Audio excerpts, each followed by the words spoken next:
Bienvenidos al primero de muchos, espero, videos, clases acerca de este ramo, Taller de Defensa y Jurisprudencia Tributaria. En esta oportunidad nos haremos cargo de los primeros temas relativos a la primera unidad, que se conoce como conceptualización y categorización de las leyes tributarias. Entonces, comenzamos. ¿Qué es lo que vamos a ver en esta presentación? En primer lugar, ¿cierto?, los criterios de evaluación. Tenemos dos. 1.1.1. Distingue marco conceptual de la tributación y la fiscalización tributaria en Chile de acuerdo a la normativa. Y 1.1.2. Identifica las diversas categorías de leyes tributarias vigentes considerando casos. Hagámonos cargo del primero. El primero es aquel del que fundamentalmente hablaremos en... yo creo que el 70%, 75% de este video. Distinguir el marco conceptual de la tributación y la fiscalización tributaria en Chile de acuerdo a la normativa es algo que perfectamente se puede realizar en este formato sin mayor problema. Y se referirá a ello desde la perspectiva de los contenidos mínimos que señala señala el descriptor. En el caso del 1.1.2 tenemos que hacer una especie de versión mixta. Este criterio nos habla de identificar las diversas categorías de leyes tributarias vigentes, considerando casos. Es esta última parte, el considerando casos, lo que me hace o lo que hace surgir la necesidad de hablar de esto desde dentro de esta presentación, pero a su vez a través de la siguiente actividad formativa, es decir, el progreso de estos contenidos necesariamente debido a que se debe ocupar casos, bueno, no necesariamente, sino que sería útil que fuese materializado a través de alguna de las actividades formativas que señala el descriptor, en tanto permiten el método de casos, independiente de que, por supuesto, acá también se pueden comentar, pero se hará de forma complementaria. Tanto en la última parte de esta presentación, hablar de estas diversas categorías de leyes tributarias, haciendo los alcances que correspondan, puesto que no solamente se trata de leyes tributarias vigentes, sino que además se trata de distintos tipos de normas jurídicas tributarias, y luego, a través del método de casos, consolidar, ¿cierto?, el criterio de evaluación esperado, que es la identificación de estas diversas categorías de leyes tributarias. Lo que debemos hacer antes de partir con el progreso de los contenidos, conforme están señalados en el descriptor, es revisar algo relativo al apunte que le dejé, el material introductorio en particular. Me preocupa un poco, necesito que revisen y me digan si lo pueden descargar completo y lo pueden visualizar sin ningún problema. En la medida que puedan o no hacerlo, solicito me avisen al respecto. Pero también surge una pregunta bastante importante y es la relativa a... Bueno, ¿necesitamos leer todo ese material introductorio o solamente basta con que leamos determinadas partes de él? Para ello vamos a revisar este apunte. Entonces, revisamos el apunte de legislación tributaria. Esta es la portada, LELT 01. ¿Por qué es de legislación tributaria y no de taller de defensa y jurisprudencia tributaria? Bueno, ya les comenté, finalmente esta primera unidad se refiere a conceptos que ya revisamos, el marco conceptual de la tributación. Así que este apunte nos será útil. ¿Todo él? Yo creo que siempre se puede estudiar todo este apunte, pero para efectos de la unidad, revisemos un poco como pueden ver, elementos básicos del Código Tributario. Se parece mucho en cuanto a su nombre al conceptualización y categorización de las leyes tributarias, y por lo tanto nos va a servir. Tema 1, nociones de derecho tributario, es el punto de partida también de la presentación que les estoy mostrando, así que nos va a servir partir desde el tema 1 y a ustedes les va a servir revisar este tema 1 en el apunte. El tema 2, sujetos del impuesto, también va incluido por su estrecha relación con el tema 3, la obligación tributaria, que también la revisamos en la presentación. Y finalmente el tema 4, administración, fiscalización y pago de impuestos. ¿Ya? Este tema 4 lo vamos a volver a utilizar en la segunda unidad en conjunto con otros temas de este mismo apunte y otros materiales que yo les voy a entregar. Pero por ahora, ¿cierto? Revisemos el tema 1, 2, 3 y 4. ¿Ya? Bueno, comenzamos entonces con la revisión de los contenidos.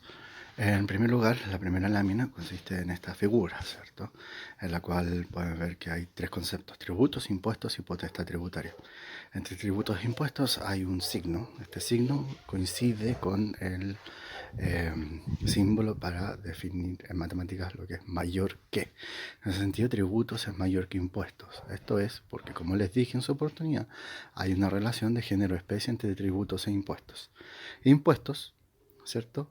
Todo impuesto va a ser un tributo. No todo tributo va a ser un impuesto. Revisemos la definición de tributo entonces. Tributos son sumas de dinero que deben los particulares dar en favor del Estado, el que los cobra utilizando su poder soberano, ¿cierto?, con miras a satisfacer necesidades públicas. Esta es la definición general de tributos. Y de ella, ¿cierto?, podemos extender una definición de impuestos. De hecho, la definición de impuestos no varía tanto con respecto a la definición de tributos. En ese sentido, también hablaremos de sumas de dinero que deben entregar los particulares en favor del Estado, el que actúa ejerciendo su potestad tributaria con miras a satisfacer necesidades públicas. ¿Dónde está el elemento que distingue al impuesto de otros tributos? Bueno, este se refiere fundamentalmente al hecho de que por el pago de impuestos, por el hecho de dar impuestos, por el hecho de dar sumas de dinero, ¿cierto?, uno no puede esperar una contraprestación a cambio, al menos una contraprestación directa. ¿A qué me refiero, básicamente? Pensemos en una patente comercial. Una patente comercial es una forma de tributo. También consiste en una cantidad de dinero que debe el particular entregar al Estado con fines, el que a su vez recauda para satisfacer necesidades públicas, qué duda cabe. Pero en este caso, en el caso de la patente, el contribuyente sí espera algo a cambio, y es el permiso para poder funcionar, para que su establecimiento comercial pueda funcionar dentro de la comuna. Por lo tanto, sí hay una contraprestación directa en el caso de las patentes comerciales. Otras formas de tributos de las que hablamos en clases fueron la tasa, en ese sentido dando el ejemplo del certificado que uno tiene que pagar cuando va a una repartición pública. Bueno, la tasa es precisamente una especie de precio que el Estado nos cobra a cambio de un servicio en particular. Otro ejemplo de tributos son las contribuciones, ¿cierto?, que el Estado nos las cobra si bien nos ha entregado, porque nos ha entregado una contraprestación, el hecho de que nuestra propiedad ha aumentado de valor en razón de las distintas obras que alrededor de ella ha hecho el Estado con cargo a fondos fiscales. Si asfalta un camino, bueno, entonces eso hace que mi predio aumente de valor.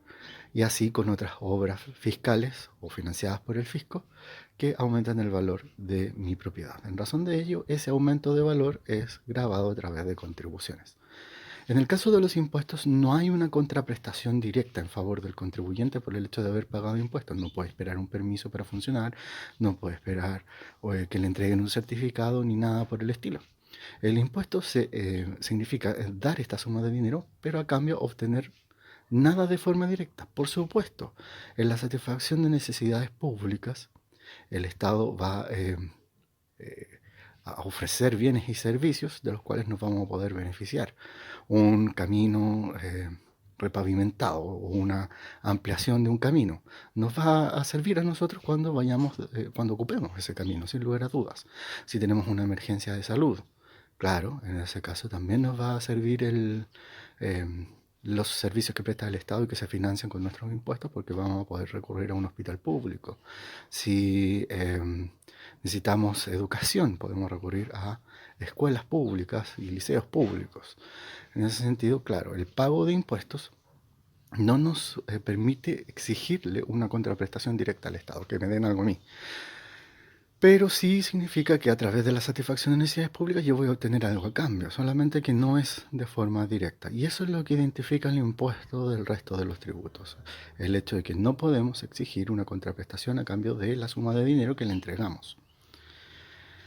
El siguiente concepto, que es el de potestad tributaria, nos lleva a pensar en algo súper sencillo. De hecho, ¿quién autoriza al Estado para que nos imponga tributos e impuestos? De la definición de tributos que les entregué, bueno, se mencionaba que para efectos de establecer esta obligación de dar sumas de dinero, el Estado tenía que ejercer un poder. Y este poder es parte de su soberanía. ¿Cierto? En el caso chileno, la Constitución señala que la soberanía reside en la nación. Por lo tanto, es la nación la soberana. Y esa soberanía es ejercida por el Estado a través de sus órganos y agentes. Es decir, cuando el Estado a través de sus órganos y agentes crea tributos, está haciendo uso de su soberanía. Sin embargo, eh, en materia tributaria había que hacer un esfuerzo adicional. Les explico, a través de un ejemplo que ya les di en clase presencial.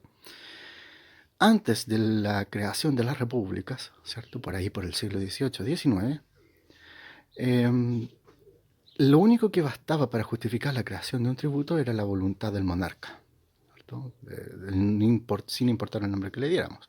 Bastaba con que el monarca, la autoridad de la época, dijera, vaya, quiero crear un tributo, para que eso pudiese materializarse. Cuando se reemplazan las monarquías por sistemas republicanos, ¿cierto? Por repúblicas democráticas, deja de devastar esa justificación y comienza a ser necesario entonces otorgarle una nueva, una que se ajuste a los valores democráticos propios de la república. Así es como teóricamente se encontró esa justificación a través de la creación de esta idea de la potestad tributaria. La Constitución chilena establece expresamente la creación de esta potestad tributaria, de este poder que le permite al Estado eh, crear tributos y cobrárnoslo.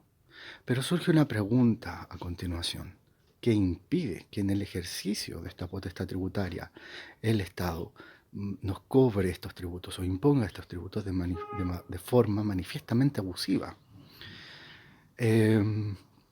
Y aquí es donde yo vuelvo atrás a una idea que les repetí ya hasta el cansancio en las pocas clases presenciales que alcanzamos a tener, y esa idea era básicamente que este ramo tiene un hilo conductor. Y ese hilo conductor usualmente lo podemos entender de una fórmula muy general, decir qué tanto del Estado queremos en nuestro bolsillo, como también lo podíamos ir decantando un poco más. Y decíamos, bueno, ¿qué es lo que puede hacer el Estado para cobrarnos impuestos? Y qué podemos hacer nosotros para controlar esa acción. Desde la perspectiva de lo que estamos hablando sobre la potestad tributaria, quiere decir, bueno, ¿cómo ejerce el Estado esta potestad tributaria? ¿Y qué podemos hacer nosotros para controlar el ejercicio de esa potestad tributaria? A eso se refiere este ramo, y por eso es importante tener en claro que la potestad tributaria se refiere al poder para crear, modificar, extinguir impuestos y cobrarlos. O, en su forma más general, el poder para crear, modificar o extinguir tributos y para cobrárnoslo. Y esta es la relación entonces entre tributos, impuestos y la potestad tributaria. Parte de su definición. El siguiente concepto que tenemos que revisar es el de obligación tributaria. Partamos por su conceptualización. Como concepto, la obligación tributaria nos va a referir entonces a un vínculo jurídico. ¿Qué quiere decir eso? Que es una unión entre dos sujetos que está fundamentada en, o que está sancionada por el derecho más bien. Este vínculo jurídico une, como les decía, dos sujetos, un sujeto activo y un sujeto pasivo, en el sentido de que el sujeto activo puede cobrar una determinada prestación del sujeto pasivo que está forzado a cumplir con esa prestación, ¿cierto? Eh, hay que hacer el alcance que la obligación tributaria es una especie de obligación jurídica. La definición que les acabo de dar, ¿cierto?, es la de obligación jurídica. Y la obligación tributaria es una especie de obligación jurídica, como les decía a propósito de la relación entre impuesto y tributo. Toda obligación tributaria va a ser una obligación jurídica, pero no toda obligación jurídica va a ser una obligación tributaria. La obligación jurídica es un conjunto dentro del cual hay un subconjunto que se llama obligación tributaria. Entonces, la obligación tributaria va a parecerse a este vínculo jurídico en virtud del cual el acreedor o fisco va a poder cobrar va a poder cobrar sumas de dinero al sujeto pasivo contribuyente que se ve obligado a enterar en arcas fiscales. Esto por cuanto el sujeto activo ejerce su potestad tributaria al respecto. En la obligación tributaria la podemos clasificar, ¿cierto? O hay que clasificarla en realidad. Hay dos tipos de obligación tributaria, la principal y la accesoria. En la obligación tributaria principal, la prestación consiste en dar sumas de dinero. Es decir, la obligación tributaria principal se trata de pagar impuestos. Luego hay una obligación tributaria accesoria. Esta obligación tributaria accesoria la podríamos resumir diciendo que se trata de cumplir todas aquellas prestaciones tendientes a poder pagar impuestos, a que podamos pagar estos impuestos. Algo más sobre eso cuando veamos el objeto. Como la obligación tributaria, ¿cierto?, es una especie de obligación jurídica, tenemos que hablar de las fuentes de la obligación. La fuente entendida como de donde emana, es decir, de donde emana la obligación. Las obligaciones jurídicas pueden emanar de 5 fuentes distintas: el contrato, el cuasicontrato, el delito civil, el cuasidelito civil y la ley. En materia de obligación tributaria, desaparecen 4 de estas fuentes posibles y solamente queda la ley, porque, como veremos más adelante, el ejercicio que el Estado hace de su potestad tributaria debe ser a través de la ley, o está vinculado más bien a un principio de legalidad. No hay tributo si no hay ley, a eso se refiere. Por lo tanto, la fuente de la obligación principal solamente puede ser la ley, y la fuente de la obligación tributaria en general solamente puede ser la ley a partir de ello. Por lo tanto, la única fuente posible de la obligación tributaria es la ley. Como les decía, este vínculo jurídico une, es decir, esta obligación sancionada por el derecho, ¿cierto?, une a dos sujetos, un sujeto activo y con un sujeto pasivo. La gracia de la obligación tributaria es que este sujeto activo y este sujeto pasivo tienen nombres específicos. El sujeto activo va a ser el fisco y el sujeto pasivo va a ser el contribuyente. ¿Quién es el sujeto activo? El acreedor, ¿cierto? Es decir, la persona o el sujeto que puede exigir el cobro de la prestación. O en materia tributaria, el sujeto que puede exigir el cobro de impuestos. Y el sujeto pasivo es el deudor, el que está obligado a la prestación. En materia tributaria, el contribuyente que está obligado a pagar impuestos y a las demás obligaciones accesorias.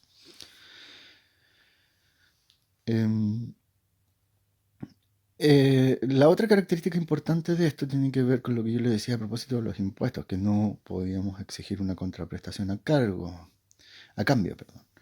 Esto quiere decir, en materia de sujeto de la obligación tributaria, que va a ser un tanto distinto a lo que ocurre con la obligación jurídica en general.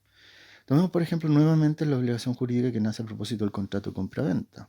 Cuando uno va a comprar algo, ¿cierto?, uno, como comprador, se ve obligado a pagar el precio de lo que compró, pero a la vez somos el acreedor de la obligación que tiene el vendedor de entregarnos lo que compramos, ¿cierto? Es decir, en la obligación jurídica en general hay una especie de confusión entre sujetos activos y sujetos pasivos. Un sujeto activo puede ser acreedor de algo y a la vez pasivo de otra obligación, como en el caso del vendedor en la compraventa. Es el acreedor del precio, pero además es el deudor de entregar lo que se compró. Y sucede otro tanto con el sujeto pasivo. En la obligación jurídica tributaria esta dualidad no ocurre. El sujeto activo siempre va a ser el fisco, el sujeto pasivo siempre va a ser el contribuyente y no hay ahí este juego entre que el sujeto pasivo tiene también características de sujeto activo y viceversa. El sujeto activo siempre va a ser el fisco, siempre va a ser quien cobra impuestos, y el sujeto pasivo el contribuyente que está obligado a pagar impuestos y a las demás obligaciones accesorias. Y esto nos lleva, por lo tanto, al objeto de la obligación tributaria. Y aquí nuevamente volvemos a la clasificación entre obligaciones principales y obligaciones accesorias. El objeto se refiere a la materia sobre la que recae la obligación, ¿ya? Y para estos efectos lo confundimos con la prestación.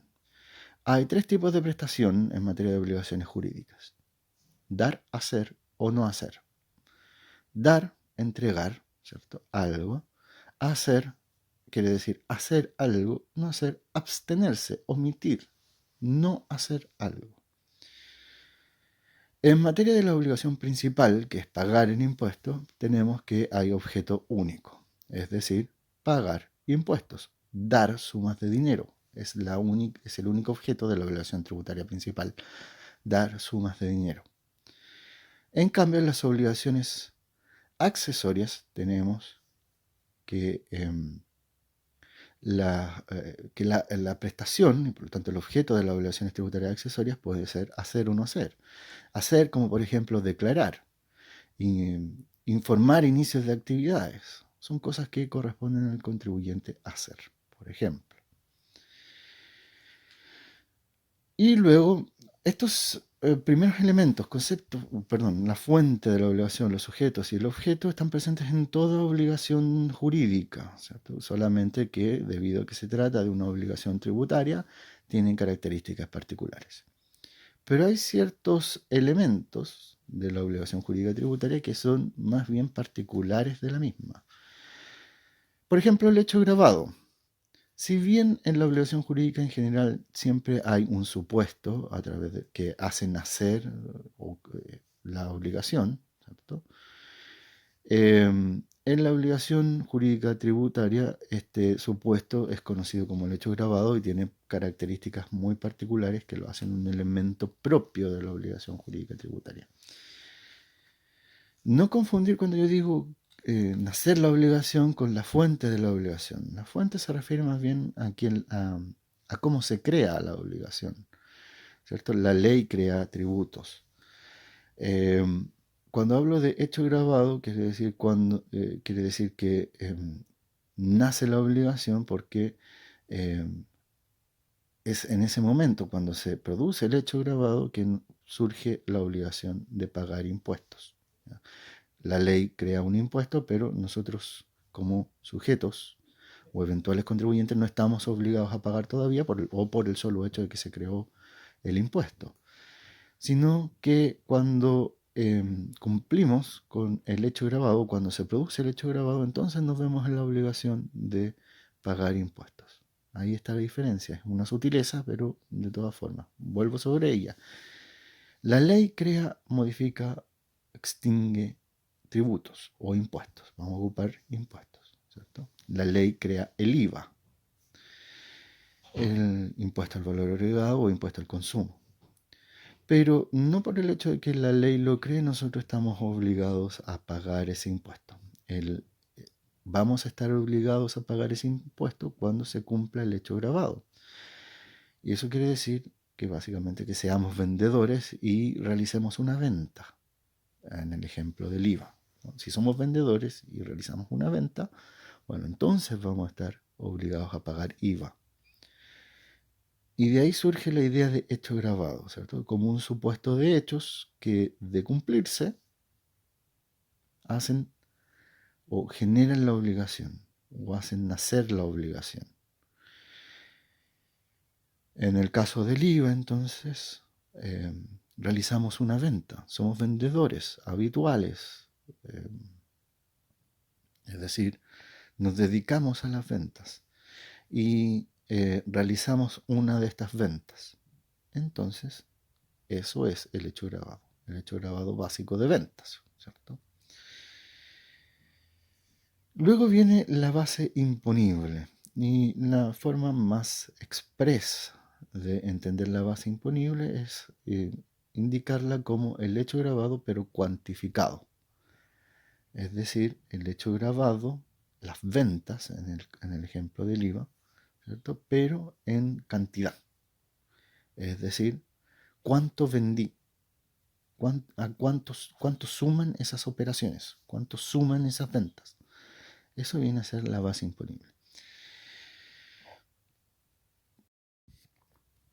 Y finalmente la tasa, que es la proporción que aplicada sobre la base imponible nos va a determinar el impuesto a pagar.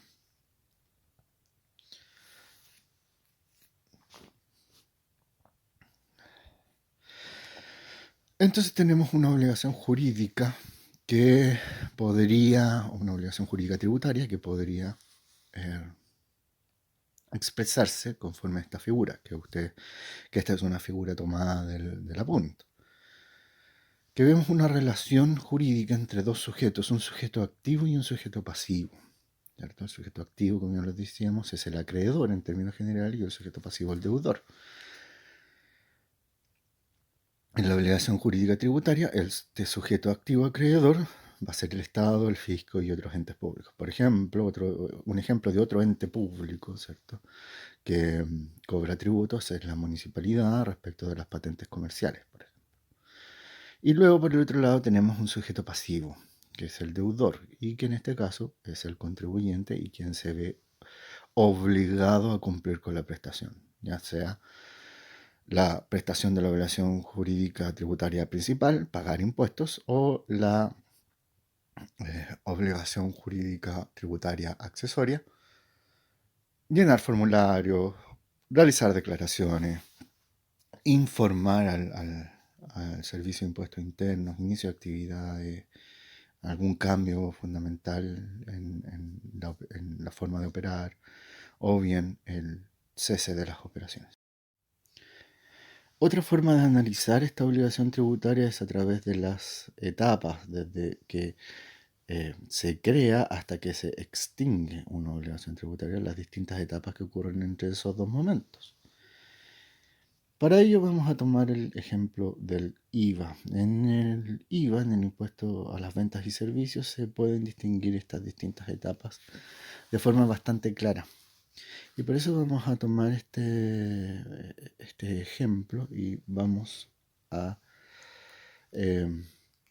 aplicarlo para efectos de analizar la obligación jurídica tributaria. Como les dije entonces, la creación, muy bien digo, o la fuente de la obligación tributaria es única y solamente la ley puede crear obligaciones tributarias. Solamente la ley puede crear esta obligación de pagar o dar sumas de dinero al fisco.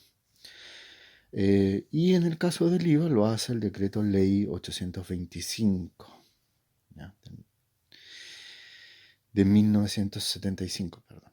El decreto ley 825 de 1975 contiene lo que hasta el día de hoy es la ley de IVA, y en ella se crea la obligación tributaria de pagar este impuesto a las ventas y servicios,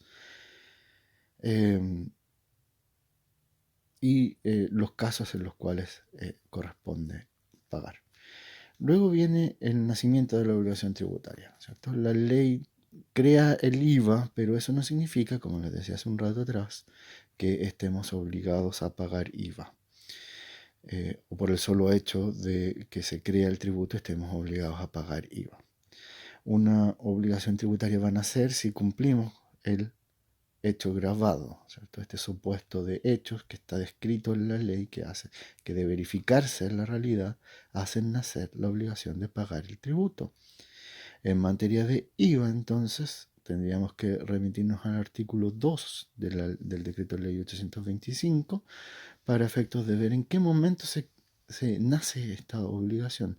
¿Cuáles son esos supuestos de hecho que tienen que cumplirse para efectos de que yo me veo obligado a pagar impuestos. Y como les decía hace un rato, para darles un ejemplo, si yo fuese un vendedor, es decir, me dedico de forma habitual a las operaciones que la ley de IVA describe como ventas, y realizo una de estas operaciones, una venta, bueno, entonces, a propósito de esa venta, yo voy a tener que pagar IVA. Es decir, nace la obligación tributaria de dar sumas de dinero. La ley va a crear entonces, a través del decreto ley 825, este impuesto y por lo tanto estas obligaciones tributarias. Pero solamente van a ser la obligación, en particular la principal de pagar impuestos, cuando yo realice una de las operaciones que, descritas en la ley, suponen el nacimiento de la obligación tributaria. Si yo realizo una venta, bueno, voy a tener que pagar impuestos por esa venta. Bueno, luego de tener que mediante el cumplimiento del hecho grabado nace la obligación tributaria, la obligación de pagar impuestos, tenemos que preguntarnos básicamente si ese solo hecho nos hace entonces o hace que el fisco nos pueda cobrar impuestos. Evidentemente no, porque de eso se ocupa la siguiente etapa, el devengamiento. Esto quiere decir que no obstante haya nacido ya la obligación de pagar impuestos, por ahí el fisco o el Estado todavía no tiene el derecho a cobrárnoslo, a cobrarnos ese impuesto, o no tiene el derecho todavía de percibir más bien ese impuesto. De eso se ocupa la siguiente etapa, la etapa de devengamiento. ¿De qué hablamos cuando hablamos de devengamiento? Se refiere a que el acreedor adquiere el derecho a percibir, ¿cierto?, a que ese impuesto, a que esa suma de dinero ingrese a su patrimonio. De eso se trata el devengamiento, el surgimiento del derecho para el acreedor de percibir. La ley del IVA contenida en el decreto ley 825 nos dice que el devengamiento se produce al momento en que, por regla general, se produce al momento en que se emite la correspondiente factura o boleta, ¿cierto? En el momento en que se emite el documento tributario correspondiente que da cuenta de la operación, bueno, en ese momento entonces el fisco va a adquirir el derecho a percibir el monto en dinero correspondiente al impuesto, al IVA. Eso por regla general, ¿cierto? Se regulan excepciones. Las primeras excepciones son las excepciones del hecho básico. Si no corresponde emitir el documento, bueno, será en el momento en que se entregue el bien objeto o se pague el precio, o bien, en el caso de las prestaciones de servicio, el momento en que se pague el precio. Y sin mencionar, por supuesto, las excepciones contenidas en los hechos gravados especiales. Pero en general el devengamiento, es decir, la adquisición por parte del Estado del derecho a percibir el monto, se va a producir por regla general al momento en que se emita el correspondiente documento. Entonces tenemos ya tres etapas. La creación, que se hace a través de la fuente, que es la ley; el nacimiento, que se da cuando se cumplen los supuestos del hecho grabado; y el devengamiento, que es el momento en que el Estado adquiere el derecho a percibir el impuesto y que se ocurrirá cuando se cumpla el supuesto que la ley así estima que, eh, que corresponde. Luego tenemos la exigibilidad, porque el derecho del Estado a percibir ese impuesto no quiere decir que todavía no lo pueda cobrar. De eso se ocupa la exigibilidad, ¿cierto? El momento en que se hace exigible la obligación del sujeto pasivo. Y en el caso del IVA, que es el que hemos estado tratando, la exigibilidad se va a producir dentro de los 12 primeros días del mes siguiente en que se realizó la operación.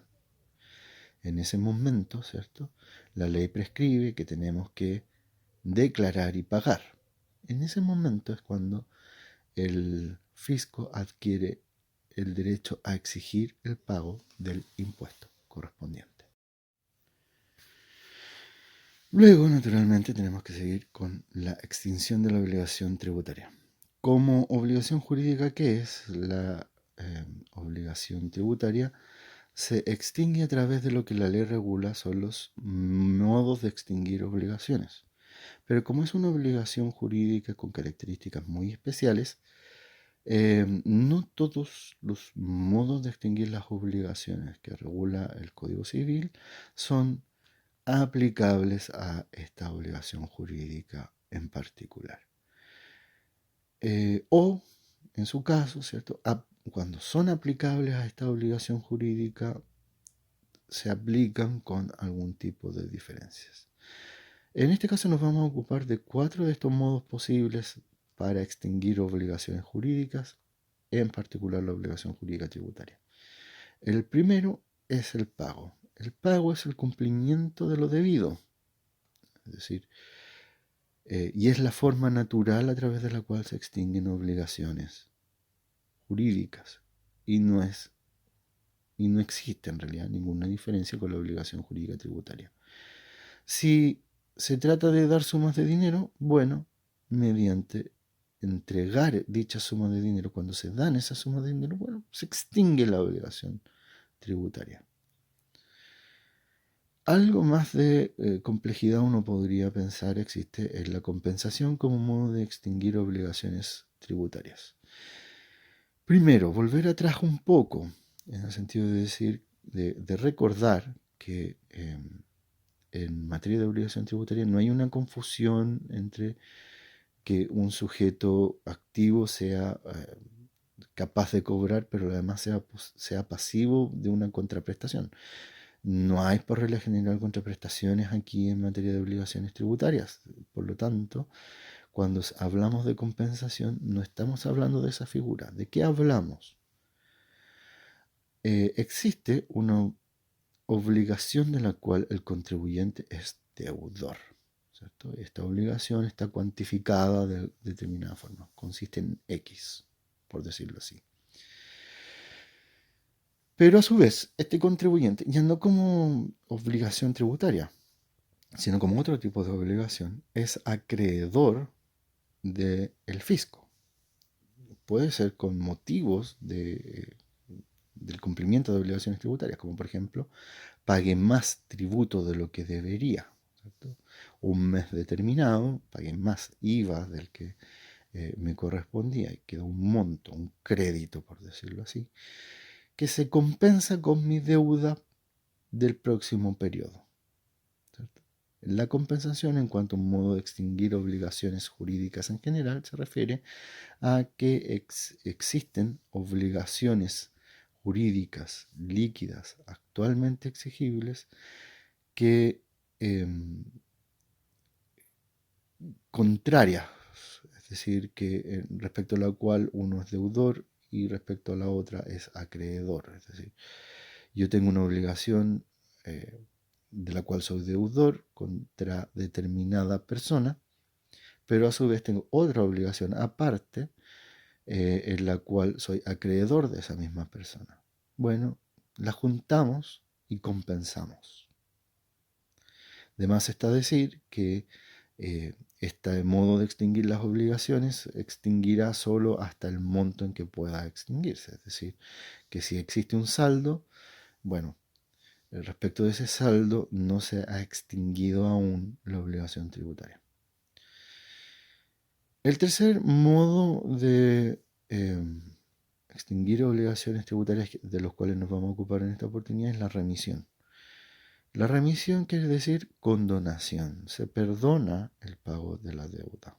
A eso se refiere. El perdón del acreedor es posible de entenderse como una forma de extinguir obligaciones tributarias. Y finalmente, importante, la prescripción. La prescripción en términos generales es el paso del tiempo, no es más que el paso del tiempo, pero este paso del tiempo está dotado de efectos jurídicos. Cuando el paso del tiempo está dotado de efectos jurídicos, nos referiremos a la prescripción. La prescripción puede ser adquisitiva. El paso del tiempo tiene el efecto jurídico de hacernos adquirir algo, como también puede ser extintiva. Y eso quiere decir que el paso del tiempo tiene el efecto jurídico de extinguir algo. Y en este caso, opera respecto de la obligación tributaria. El paso del tiempo tiene el efecto jurídico de extinguir una obligación tributaria. Esto por cuanto se persigue el valor de la seguridad jurídica. ¿Qué quiere decir esto? Que finalmente, ¿cierto? Nosotros que operamos como contribuyentes, volvamos al ejemplo del IVA, ¿cierto? Hemos cumplido o estimamos haber cumplido nuestra obligación en el tiempo. Y llega un momento, ¿cierto?, en que estamos en nuestros cuarteles de invierno, retirados, ¿cierto? Y llega y golpea nuestra puerta un fiscalizador del Servicio de Impuestos Internos y nos dice que hace 30 años atrás no pagamos todo el monto que nos correspondía. Bueno, eso atenta contra la idea de seguridad jurídica. Y además, ¿cierto?, supone una especie de subsidio a un acreedor negligente. Y eso no lo hace nuestro ordenamiento. Nuestro ordenamiento apunta a que consigamos seguridad jurídica y por supuesto no subsidia a acreedor negligente alguno, aun cuando sea el fisco. La prescripción entonces va a ser el paso del tiempo dotado del efecto jurídico de extinguir una obligación jurídica y es aplicable a la obligación jurídica tributaria. ¿En qué plazos se extingue esta obligación jurídica tributaria? Bueno, van a estar relacionados íntimamente con los plazos, con el paso del tiempo, con el tiempo dentro del cual el Estado, a través del Servicio de Impuestos Internos, pueda cobrar esa obligación tributaria. Y para estos efectos, entonces vamos a entender que el plazo de prescripción de las obligaciones tributarias son 3 años por regla general, desde que se hace exigible la obligación tributaria. Y en excepcionalmente 6 años desde que se hace exigible la obligación tributaria, si es que el Servicio de Impuestos Internos estimara que ha mediado dolo de parte del contribuyente para evadir el cumplimiento de la obligación tributaria. Bueno, habiendo revisado entonces qué es lo que íbamos a entender por obligación tributaria y sus principales aspectos, nos toca hablar de las fuentes de la legislación tributaria, siguiendo los contenidos que señala el descriptor de la asignatura. Sin perjuicio de ello, lo primero que hay que señalar es que este contenido en particular más bien corresponde al segundo criterio de evaluación. Y como yo les dije al principio de este video, ese segundo criterio de evaluación lo vamos a buscar progresar a través de un método de casos, porque fundamentalmente a eso se refiere el descriptor cuando habla de este criterio de evaluación. Que ustedes sean capaces de identificar los distintos tipos de normas jurídicas tributarias a través de casos. Y claro, vamos a hacer eso fundamentalmente cuando les dé las instrucciones de la siguiente actividad formativa. Sin perjuicio que las instrucciones en sí mismas no están todavía, les puedo adelantar lo siguiente, y es que, bueno, con todo esto de la pandemia, del aislamiento social y las eventuales cuarentenas, hay una preocupación anexa, ¿cierto? La crisis sanitaria tiene esta característica y es que paralela a la crisis sanitaria se van produciendo otras crisis como consecuencia de esta crisis sanitaria. Y una de las principales consecuencias tiene que ver con que un grueso de la población no va a trabajar y eso trae aparejado que se van a paralizar muchas actividades productivas. Y esto significa finalmente que va a haber una merma en la producción de rentas en forma general. Como hay una merma en la producción de rentas en forma general, va a haber una merma también en la recaudación. Pero lo más punzante sobre el punto es que al haber una merma en la producción de rentas de la población, bueno, la capacidad adquisitiva del grueso de la población va a decaer, ¿cierto? Y para estas personas les va a ser más difícil acceder a bienes y servicios. Es decir, bueno, la preocupación que todos hemos escuchado, bueno, si decretan cuarentena no voy a poder trabajar y si no puedo trabajar no hago plata y bla, bla, bla. Es por ello que se han diseñado algunas medidas tendientes a paliar, es decir, a mermar un poco estos efectos negativos que tendrían las eventuales declaraciones de cuarentena, toque de queda, etcétera, etcétera. Y por lo general el tema este del aislamiento social o del distanciamiento social. Y hace una semana atrás aproximadamente, el presidente de la República comunicó al país un conjunto de medidas tendientes a ayudar a la población a solventar sus obligaciones en este momento de crisis, que se suman a algunas medidas que están tomando los privados. No es la intención en este momento criticar al Ejecutivo por si estas medidas son suficientes o no, pero sino describir un poco de qué se tratan. Estas medidas fundamentalmente tienen dos vectores o aristas. El primero es el laboral. Respecto a lo laboral, ¿cierto? La posibilidad de recurrir al seguro de cesantía para pagar remuneraciones con cargo a él, es necesaria reforma legal, ¿cierto? Y mediante mensaje, el presidente de la República hizo llegar al Congreso el proyecto de ley a través del cual se iba a producir o se produciría la materialización de este conjunto de medidas. Pero además hay una serie de medidas del ámbito tributario, ¿cierto? Relacionadas con beneficios tributarios para determinados contribuyentes. ¿De qué se tratan esas medidas? Bueno, les voy a dejar documentos tendientes a describir esas medidas, ¿ya? No son de mi elaboración, pero va a ser el comunicado presidencial y por ahí unas infografías que encontré que nuevamente no son de mi elaboración, pero son súper útiles. Y a partir de ellas ustedes van a tener que identificar, tal como lo pide el descriptor, las distintas categorías de leyes tributarias em, que se adoptan, básicamente. Lo mismo que con respecto a la arista laboral, no cabe ninguna duda, se requiere modificación de ley. Pero si uno ve el conjunto de medidas de la arista tributaria, uno se hace la pregunta, ¿requiere modificación de ley? ¿No requiere modificación de ley? ¿Basta con una resolución del Servicio de Impuestos Internos? No sé. ¿O algo o requiere una instrucción de parte de Tesorería General de la República? Bueno, de eso se va a tratar. Y con eso les digo, bueno, este es un pequeño adelanto de lo que se realizará como esa actividad formativa, única y exclusivamente para que comiencen su proceso de investigación y tengan entendido desde ya qué es lo que se espera que realicen. Pero el objetivo de esta parte de la presentación es revisar los contenidos que tributan, valga la redundancia, a ese criterio de evaluación que vamos a revisar a través del método de casos. Y como lo indica su título, fuentes de la legislación tributaria. La palabra fuentes nos habla de el lugar de donde emana una cosa. Eso es conforme al diccionario. El diccionario dice que fuente se refiere al lugar de donde emana una cosa. Entre sus múltiples acepciones, bueno, a esa nos referimos en este caso. Explicado en la frase, fuentes de la legislación tributaria, quiere decir el lugar de donde emana la legislación tributaria.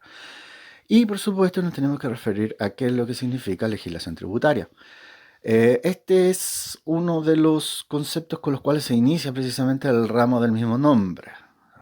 Tenemos que definir qué es lo que es legislación tributaria y en el apunte que les dejé, en el material introductorio aparece una definición de la misma, pero de todas formas, una prevención que ya he realizado en este video, el término legislación tributaria induce a error, ¿ya? Porque en realidad hablamos de norma jurídica tributaria. La ley, claro, es protagonista en esto, qué duda cabe, pero no es la única fuente.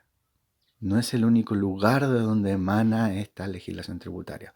Por eso el término correcto es derecho tributario, porque por lo menos desde una de las perspectivas de las cuales se define el derecho, podríamos decir que la legislación tributaria, o en este caso, derecho tributario, es un conjunto de normas jurídicas.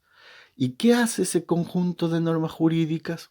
Bueno, o qué es lo que las hace tributarias a ese conjunto de normas jurídicas, es que tienen por objeto regular la relación entre el Estado y los particulares en cuanto se crean obligaciones tributarias y los particulares tienen que cumplirlas. Además, regularán este conjunto de normas jurídicas el conjunto de derechos y obligaciones que asisten tanto a fisco como contribuyentes en el cumplimiento de estas obligaciones tributarias, pero además regulan el poder del Estado en materia tributaria, ¿no?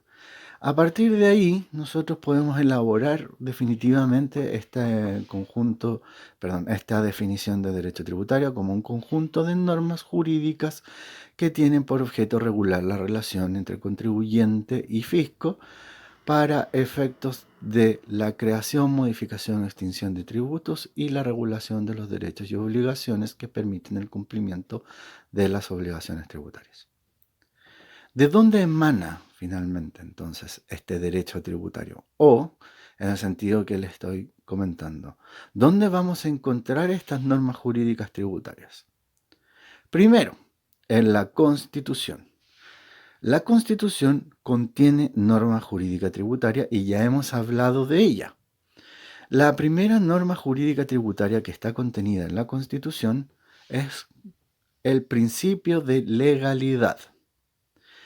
En algún momento la Constitución, que es la ley fundamental de la República, que sienta las bases de la institucionalidad, consagra los derechos de los ciudadanos, o los habitantes de la República más bien, y crea la institucionalidad básica, o las instituciones fundamentales a través de las cuales se ejerce el poder del Estado, bueno, va a crear evidentemente el Congreso de la República. Y le va a decir al Congreso de la República, la Constitución, usted, señor Congreso, dedíquese a crear leyes, a hacer leyes. ¿Por qué lo va a hacer usted? Porque usted está conformado por el cuerpo político de la República. Hay un principio de representatividad, ¿cierto?, mediante el cual los integrantes del Congreso, los congresistas, diputados y senadores, se supone representan a toda la población.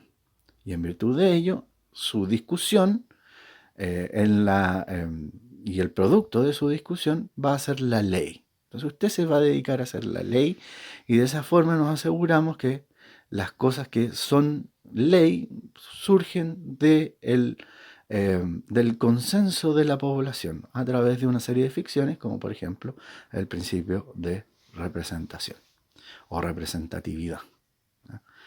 Y la Constitución luego dice, pero no se preocupe, señor Congreso, que no todo lo que a usted se le ocurra va a pasar por la discusión del cuerpo político de la República y para transformarse en ley.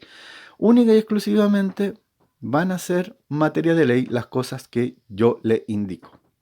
Y en ese sentido, hay un listado. Este listado es taxativo en la Constitución y dice que las materias de ley son única y exclusivamente las que están en ese listado. Y uno avanza por ese listado de la Constitución y se encuentra con que dice que la creación, modificación o extinción de tributos es materia de ley. Es decir, el principio de legalidad, que se traduce en que no puede existir un tributo si no hay una ley que lo crea. Esto quiere decir que una sentencia, por ejemplo, el acto del Poder Judicial, a través del cual se emanan las decisiones del Poder Judicial, una sentencia, no crea tributos. Tampoco lo harán los actos de la administración o del Poder Ejecutivo. Es decir, el presidente de la República, mediante un decreto, no puede crear tributos. La creación, modificación o extinción de tributos es materia de ley y necesariamente debe emanar del Congreso. A esto le llamamos entonces principio de legalidad. Pero, como ya les dije, también existe una que ya hemos mencionado. Y es que en el hecho mismo de decir que la creación, modificación, extinción de tributos es materia de ley, está creando la potestad tributaria.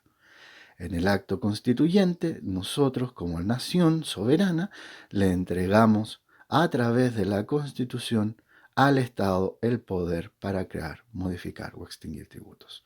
Entonces, en esa misma norma en la cual dice que la creación, modificación, extinción de tributos es materia de ley, hacemos dos cosas. La primera, creamos el poder tributario o potestad tributaria, el poder de crear impuestos y cobrárnoslos, básicamente. Y acto seguido creamos su principal límite, el principio de legalidad. ¿Y por qué el principio de legalidad es un límite a la potestad tributaria? Bueno, porque dice, este poder tributario que usted va a ejercer, señor Estado, lo va a hacer solamente en la medida que toda la nación a través del Congreso, mediante principio de representatividad, esté de acuerdo en que lo ocupe. ¿Cierto? Es decir, si usted quiere ejercer esta potestad tributaria, necesita el acuerdo del Congreso para que así sea. Y por lo tanto, estimamos que el proceso de creación de una ley tributaria va a necesariamente estar dotado del filtro del acuerdo político de la nación. Es decir, que para que exista un impuesto, todos tendríamos que estar de acuerdo y eso significa suficiente control. ¿Ya? Adicionalmente, la misma Constitución, pero esta vez cuando señala cuáles son las atribuciones del presidente de la República, dice: A. Vamos a colaborar, vamos a complementar este principio de legalidad. Le vamos a decir, señor presidente de la República, usted como está a cargo del cuidado de la billetera fiscal, nos hace mucho sentido que sea el único que pueda iniciar la tramitación de un proyecto de ley que crea un impuesto. Y por eso es que la creación, modificación o extinción de tributos, no obstante ser materia de ley, el inicio de la tramitación de cualquier proyecto de ley en la materia le pertenece al presidente de la República. Es decir, no puede ser iniciado un proyecto de ley que crea un impuesto a través de una moción de un grupo de diputados o senadores. Solamente podría ser mediante la voluntad del presidente de la República. Pero no es la única norma jurídica tributaria que contiene la Constitución. En el artículo 19 se establecen una serie de garantías. Estas garantías constituyen derechos que tienen los habitantes de la República y que suponen límites al poder del Estado. Entre esos poderes del Estado, por supuesto, se encuentra la potestad tributaria. Así que esos límites, ¿cierto?, contenidos en el artículo 19 y que además hace referencia a la Constitución a derechos contenidos en tratados internacionales ratificados por Chile que se encuentran vigentes, suponen, ¿cierto?, que de forma directa o indirecta se encuentra limitado el poder del Estado y, por supuesto, la potestad tributaria. Dentro de los derechos garantizados por la Constitución, que suponen límites directos a esta potestad tributaria, está, por supuesto, el que se refiere a la prohibición de la discriminación en el establecimiento de tributos y demás cargas públicas. Ordena este mismo, el 19 número 20, donde se encuentra contenido este derecho, que el sistema tributario o que el Estado propenda a establecer un sistema tributario progresivo. Esto quiere decir que quien tiene más pague más finalmente. Lo opuesto a un sistema progresivo en materia tributaria sería un sistema regresivo mediante el cual quien tiene menos pague más y quien tiene más pague menos. La idea es que sea progresivo. Esto quiere decir que si la capacidad económica del contribuyente es mayor, bueno, la carga sobre ese contribuyente sea mayor respecto de la carga que le correspondería a un contribuyente de menor capacidad económica. Luego, habrían otros derechos contenidos en la Constitución que tendrían un impacto indirecto. La estrella dentro de estos derechos con impacto indirecto sobre el poder tributario es el derecho de propiedad. ¿Por qué? Porque si lo analizamos desde una perspectiva crítica, este poder tributario y el hecho de cobrar tributos constituyen una forma de expropiación para los particulares, es decir, el Estado haciéndose o apoderándose de bienes que forman parte del patrimonio de los particulares de forma expropiatoria. Así que las reglas que aparecen en el artículo 19, número 24, que regulan el derecho de propiedad en la Constitución, son perfectamente aplicables como un límite indirecto al poder tributario. Luego, ahora sí, debemos hablar de la ley como fuente de la legislación tributaria. Como les dije, la principal protagonista de esta rama del derecho. ¿Por qué? Por la operación del principio de legalidad que describí hace algunos momentos atrás. Es la ley la única encargada de crear, modificar o extinguir tributos. Además, como dije cuando hablábamos sobre la obligación tributaria, es la ley la única fuente de la obligación tributaria. Por lo tanto, la ley ocupa un lugar principal dentro de este sistema de normas jurídicas tributarias. Ejemplos de leyes tributarias son aquellas contenidas en el Decreto Ley 824 de 1974, que contiene la Ley de Renta, el Decreto Ley 825 de 1975, que contiene la Ley de IVA, y el Decreto Ley 830 de 1975, que contiene el Código Tributario. A continuación, corresponde hablar de los reglamentos. Pero además de los reglamentos, o por sobre los reglamentos, corresponde hablar del poder del Ejecutivo, de la función ejecutiva del presidente de la República y sus ministros para emitir normas jurídicas. Así como el Congreso se encarga de la producción de ley, el Poder Ejecutivo también puede crear norma jurídica. La forma que adopta esa norma jurídica es, en general, conocida como reglamentos, pero son o aparecen en nuestro ordenamiento como decretos supremos. Es decir, cuando hablamos de reglamentos hablamos fundamentalmente de decretos supremos. ¿Por qué tenemos que hablar entonces de la potestad del Ejecutivo para emitir normas jurídicas? Porque estos reglamentos, a través de sus decretos supremos, son emitidos por el presidente de la República o sus ministros en su defecto. Volviendo atrás, les decía que la ley,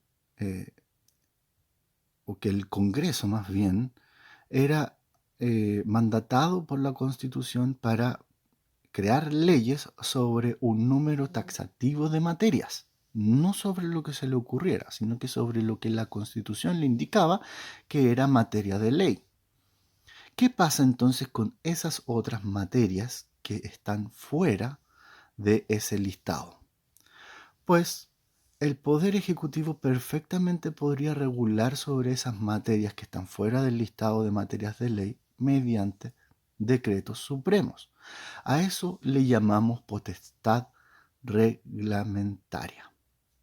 La potestad reglamentaria es de dos tipos: la autónoma, que es la que ejerce el Poder Ejecutivo a través del presidente de la República y sus ministros para regular aquellas materias que no son materia de ley, y la potestad reglamentaria de ejecución, que es finalmente la que le da el nombre de ejecutivo al Poder Ejecutivo. Porque aún a pesar de que tenemos a un gerente, a un administrador de empresas de presidente, la idea detrás de ejecutivo en el nombre de Poder Ejecutivo no es la de un gerente o un ejecutivo superior de la República, sino de hacer ejecutar la Constitución y la ley. Este es el centro o el origen de la potestad reglamentaria de ejecución. Y esta potestad reglamentaria de ejecución se encarga de hacer aplicables la Constitución y las leyes. Y para desarrollar esta potestad reglamentaria o los fines de esta potestad reglamentaria, está dotado el presidente de la República de la facultad de emitir decretos supremos y reglamentos. En materia tributaria, el ejemplo es el Decreto Supremo 55 de 1975, que constituye el reglamento de la ley de IVA. Siguiendo, entonces, y muy relacionado con lo anterior, tenemos que pronunciarnos respecto de las resoluciones de servicio y, por supuesto, de un servicio en particular, el Servicio de Impuestos Internos. Lo que aquí ocurre es que la potestad reglamentaria de ejecución, ¿cierto? Es de alguna forma compartida entre el presidente de la República y sus ministros y, por supuesto, el jefe superior del Servicio de Impuestos Internos. En la unidad 2 veremos cuáles son las facultades de este jefe superior de servicio, pero desde ya adelantamos que tiene la facultad de pronunciarse, de reglamentar las leyes que emite el Congreso en materia tributaria. Y estas leyes o estas normas jurídicas tributarias eh, las vamos a conocer bajo el nombre genérico de resoluciones, pero pueden ser también decretos, pueden ser dictámenes, pueden ser oficios, en fin, tienen una serie de nombres distintos y están destinadas a aquello, a hacer ejecutar la ley. En ambos casos, para dar un ejemplo, podríamos decir, la ley establece que durante el mes de diciembre se debe declarar y pagar tal impuesto. Bueno, la forma en que se va a declarar y pagar ese impuesto puede ser a través de un formulario o el procedimiento en general a través del cual se declara y paga ese impuesto debe ser reglamentado. Y para ello tenemos tanto los reglamentos del Ejecutivo como las resoluciones de los jefes superiores de servicio. Esa es fundamentalmente la función de estas dos normas jurídicas. Luego, siguiendo la lógica, tenemos la jurisprudencia. Y aquí es necesario hacer un pequeño alcance.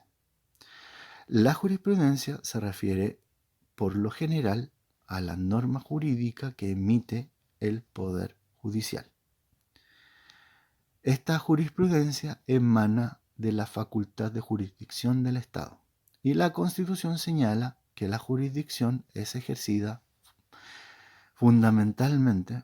dice exclusivamente en realidad, por los tribunales del Poder Judicial. La jurisprudencia viene a ser, entonces, la tendencia que uno puede rescatar de las resoluciones de los tribunales de justicia.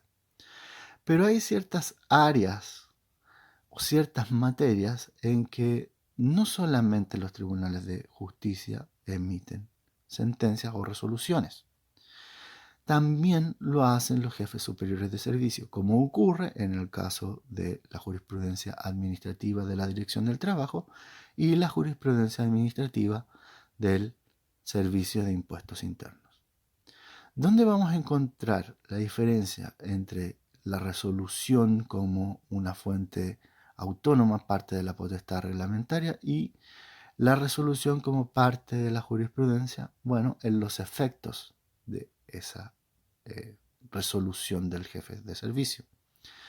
Si la resolución del jefe de servicio apuesta a regular la situación de un número indeterminado de personas, de una generalidad de la población, podríamos decir, bueno, hablamos de la resolución como parte de esta potestad reglamentaria de ejecución. Por ejemplo, lo señalado anteriormente, cuando regula, ¿cierto?, o reglamenta esta resolución del jefe superior de servicio la forma en que se debe declarar y pagar un impuesto. Eso va dirigido a la generalidad de la población a la que le corresponde pagar ese impuesto. Pero si la resolución del jefe de servicio está destinada a resolver una contienda en particular entre el servicio y un particular, los efectos de esa resolución van a ser solamente aplicables a estas partes, al servicio y al contribuyente exclusivamente y a nadie más. A eso le llamamos efectos relativos. Si la resolución tiene efectos relativos, entonces es jurisprudencia o forma parte de la jurisprudencia, puesto como ya les dije, más allá de tratarse de la sentencia o de la resolución, se trata de la tendencia sobre cómo se resuelven determinadas materias a través de resoluciones o sentencias. Tendencia más que la resolución en particular. Así, por ejemplo, si los tribunales tributarios y aduaneros resuelven determinada materia de la misma forma durante un tiempo determinado, bueno, tendremos que la jurisprudencia señala que esta situación se regula de determinada forma. esa tendencia, la estudiamos, la analizamos y nos ayuda a resolver problemas dentro del ejercicio profesional. Lo mismo ocurre con las resoluciones de los jefes superiores de servicio. Y finalmente, la doctrina. Excurso. Con respecto a la jurisprudencia, este ramo lleva por nombre Taller de Defensa y Jurisprudencia Tributaria. La jurisprudencia corresponde a un contenido que revisamos con posterioridad a las fuentes. Por lo tanto, eso será materia de otra presentación. Aquí solamente enuncio. Primero, que la jurisprudencia emana fundamentalmente de los tribunales de justicia, pero que en materias como la tributaria también puede emanar de los jefes superiores de servicio. Y que más allá de referirse esta idea de jurisprudencia a las resoluciones o sentencias de los jefes superiores de servicio y tribunales respectivamente, se refiere a la tendencia sobre cómo se resuelven esas materias contenidas en esas sentencias y resoluciones. Ahora, sí, finalmente, doctrina. La doctrina es fundamentalmente una fuente que la propia doctrina reconoce como fuente del derecho tributario, pero que en realidad no lo es. Es más, la misma doctrina resalta esta característica. Lo que ocurre es que la doctrina es la opinión autorizada, es decir, la opinión de quienes tienen autoridad, estudiosos en la materia, profesionales altamente calificados que a través de su opinión consagrada en artículos de revista o libros académicos, emiten sobre las distintas cuestiones del ámbito tributario.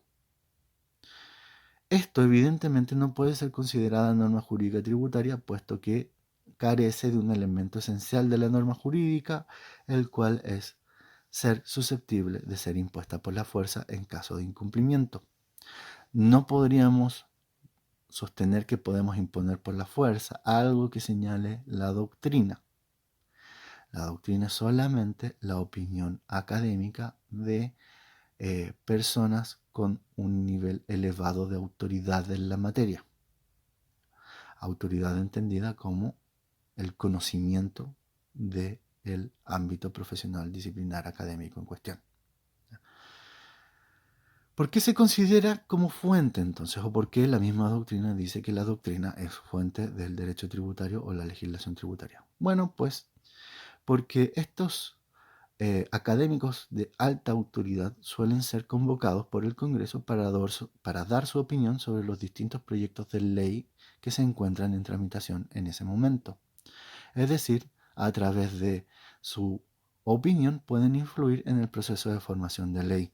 Del mismo modo, pueden influir en las sentencias que emanan del Poder Judicial o bien en las resoluciones que resuelven un conflicto determinado que emanan de los jefes superiores de servicio.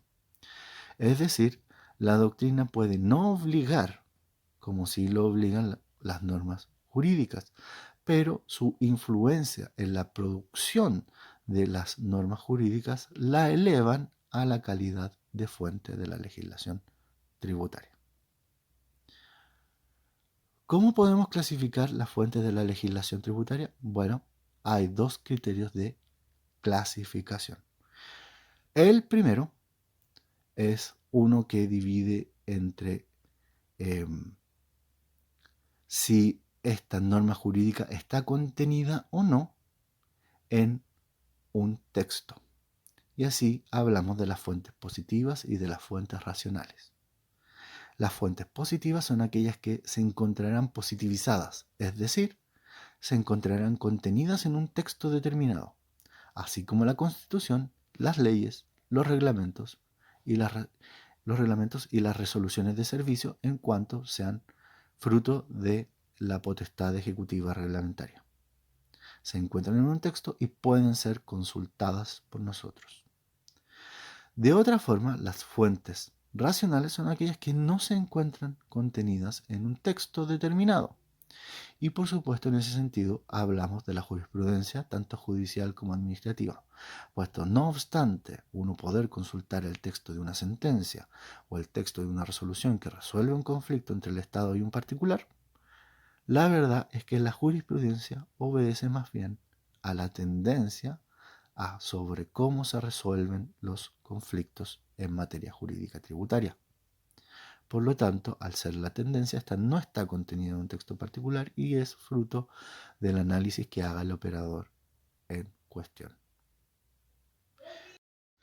Para finalizar, esta vez sí, las ideas fuerzas detrás de lo que acaban de ver. Muchas gracias por poner atención. Yo creo que, bueno, debido al formato no lo hicieron de un tirón, pero bueno, muchas gracias por poner atención. Espero que hayan sabido, que haya sido de utilidad. Y nada, recordarles las ideas fuerzas. La primera de ellas tiene que ver con el hilo conductor, ¿cierto? Estamos hablando de qué es lo que puede hacer el Estado para cobrar impuestos. Y a partir de ese hilo conductor, qué es lo que puede hacer el Estado para cobrar impuestos, lo primero que tenemos que saber qué es impuesto, qué es tributo, en el sentido que el impuesto es una especie de tributo. ¿Por qué? Es decir, ¿quién le da ese poder? ¿Cuál es la potestad tributaria? Y finalmente, a través de qué herramientas va a poder hacerlo la ley, la constitución y bla, bla, bla. Entonces, ahí hay una primera idea afuera. Y luego tenemos que ver, ¿cierto?, la segunda parte de este hilo conductor, qué es lo que puede hacer el contribuyente para controlar ese pago, esa actividad del Estado que nos cobra impuestos. Y bueno, ahí aparecen otras ideas, como por ejemplo el hecho de que este poder está limitado, de que este poder solamente se puede ejercer en la forma que lo señala este conjunto de normas jurídicas, etcétera. Son las ideas básicas sobre las cuales nosotros nos vamos a comenzar a mover de ahora en adelante. Eso.